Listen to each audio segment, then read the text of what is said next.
لالچ کی سزا۔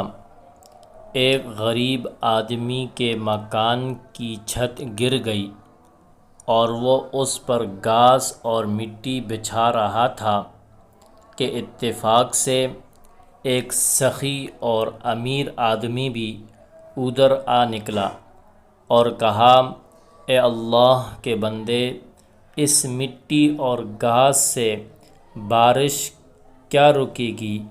پکی چھت بنا لے تاکہ مستقل طور پر بارش کا پانی ٹپکنے سے جان چھوٹ جائے۔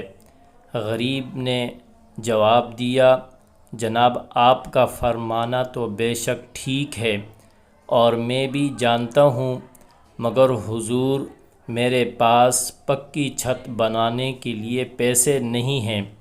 امیر نے پوچھا، پکی چھت بنانے پر کتنا خرچہ آئے گا؟ غریب نے جواب دیا، جناب 50,000 تو لگ ہی جائیں گے۔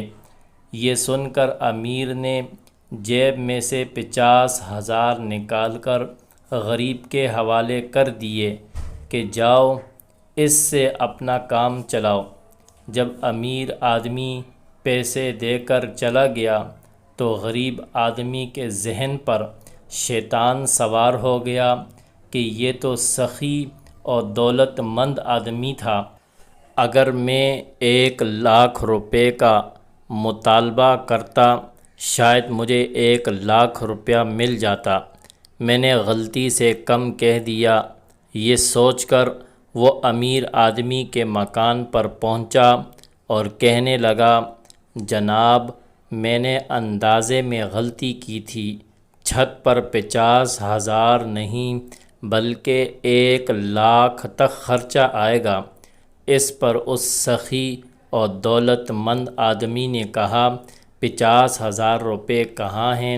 غریب آدمی نے اپنی جیب سے 50,000 روپے نکال کر امیر آدمی کو پیش کیے تو امیر آدمی 50,000 اپنی جیب میں رکھ کر کہا، جاؤ مجھے اتنی توفیق نہیں کہ آپ کو 1,00,000 روپے دوں، کوئی اور اللہ کا بندہ آپ کو دے دے گا۔